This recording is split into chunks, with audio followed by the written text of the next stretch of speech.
Bonjour à tous, c'est Jastic et aujourd'hui je vais braquer les projecteurs sur le docteur Vegapunk et émettre une hypothèse sur son invention supposée capable de remplacer les grands corsaires, donc d'avoir une force équivalente. Il y a assez peu d'indices sur le sujet, mais je vais quand même vous montrer qu'on peut conjecturer sur cette invention. Si cette vidéo et sa théorie touchent du doigt la suite du manga, vous verrez que le manga risque de passer à un tout autre niveau. Sans plus attendre, pénétrons la théorie de l'innovation du docteur Vegapunk. C'est parti.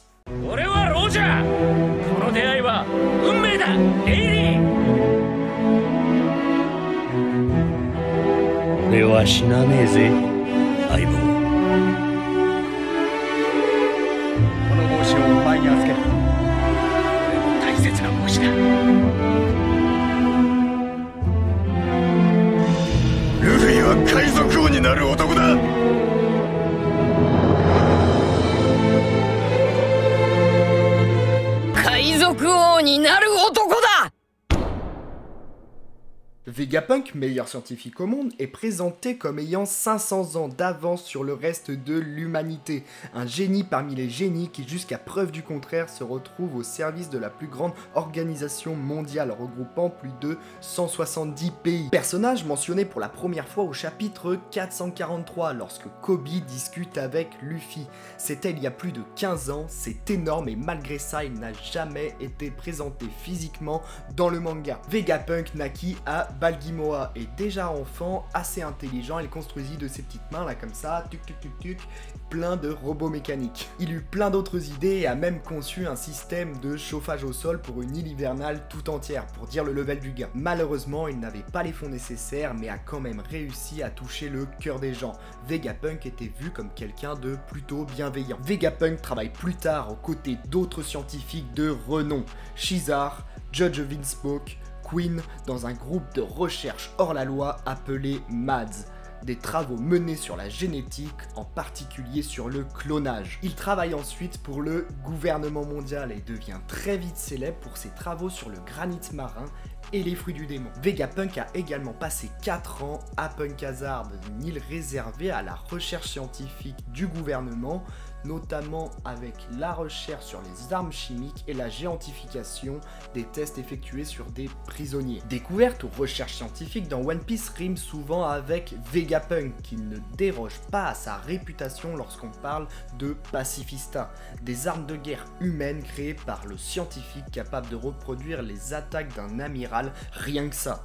Il est pour finir le géniteur d'une arme capable de remplacer les Shichibukai. Et c'est cette innovation que je vais tenter ici de vous dévoiler. Bon, je ne vais pas passer par 4 chemins, pour moi cette innovation serait une armée de clones possédant chacun une réplique du fruit du démon de Kaido, le Uonomi modèle Dragon Azur, et peut-être même robotisé façon Queen. Avant de quitter cette vidéo un peu fâché en vous disant que c'est beaucoup trop gros, que ce serait trop fort, eh bien écoutez les arguments assez troublants que j'ai à vous proposer. Les Shichibukai sont une force de frappe démesurée pour le gouvernement mondial.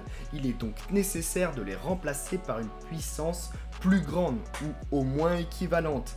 Des clones possesseurs de la réplique du Uonomi seraient donc un bon choix, sans dire qu'ils auraient la puissance de Kaido lui-même, ils ressembleraient plus à Momonosuke, ils pourraient sans doute quand même utiliser le Borobresse et auraient la faculté de résister à n'importe quelle attaque classique grâce à leur Zekai. Lorsqu'on reprend les innovations du Dr Vegapunk, on se rend compte qu'elles sont toutes ou presque en rapport avec 3 points, la robotique, les fruits du démon et la génétique. Tout d'abord, il a effectué des recherches sur le granit marin et ses effets sur les utilisateurs de fruits du démon. Il étudie également les fruits du démon eux-mêmes, comment ils se transmettent jusqu'à même réussir à les faire manger à des objets. Comment agissent-ils sur les humains? L'eau explique qu'il modifie le facteur de lignage. On peut d'ailleurs mettre cette recherche dans la partie fruits du démon mais aussi dans la génétique. Il a également réussi à reproduire produire les lasers de Kizaru et de son Pika Pikanomi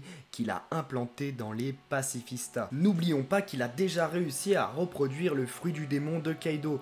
Momo est aujourd'hui son détenteur et il suffirait de faire la même chose avec des clones. Je place ça comme ça, mais je trouve assez étonnant que le docteur Vegapunk considère le fruit qu'il a créé comme un raté, alors qu'il fonctionne très bien. Peut-être que Momo ne peut pas se transformer en hybride et que le génie de Vegapunk le considère alors comme un échec. Je vous rappelle également que Vegapunk est le père de non pas un mais deux dragons, ce qui montre un certain intérêt pour l'espèce. Vegapunk est à l'origine des pacifistas, des clones de Kuma transformés en cyborgs, capables de produire des lasers du Pika Pikanomi. Les pacifistas auraient été impossibles à produire sans ses anciens travaux sur la génétique aux côtés de Judge Vinsmoke, ses recherches sur la robotique en amont et les recherches sur les fruits du démon lorsqu'il travaillait pour le gouvernement mondial. Les pacifistas sont une espèce de combinaison entre tous ces anciens travaux. Il est possible qu'il ait fait de même pour l'invention teasée par Fujitora, à plus grande échelle, à un tout autre niveau. En ce qui concerne mon hypothèse de départ de créer une armée de clones possédant chacun une réplique du Uonomi, toutes les inventions nécessaires au préalable ont d'ores et déjà été inventées par le docteur Vegapunk lui-même. Il n'y a plus qu'à faire. De plus, Eiichiro Oda a annoncé que pour la guerre finale du manga, il y aurait des créatures sur Terre, dans les mers et dans les airs. Elles pourraient être là, les créatures dans les airs. Imaginez une dizaine de dragons marchant sur des nuages formant un bataillon que seuls les grands noms de ce monde pourraient vaincre. C'est tout pour cette théorie et je vous rappelle que c'est seulement une hypothèse, qu'aujourd'hui je ne vois aucun élément dans le manga qui va à son encontre, mais qu'il est tout à fait possible, voire même probable, que plus tard elle soit réfutée dans le manga. Dites-moi ce que vous avez pensé de cette théorie et de la vidéo en général pour que je m'améliore. Je vous dis à la prochaine. Ciao!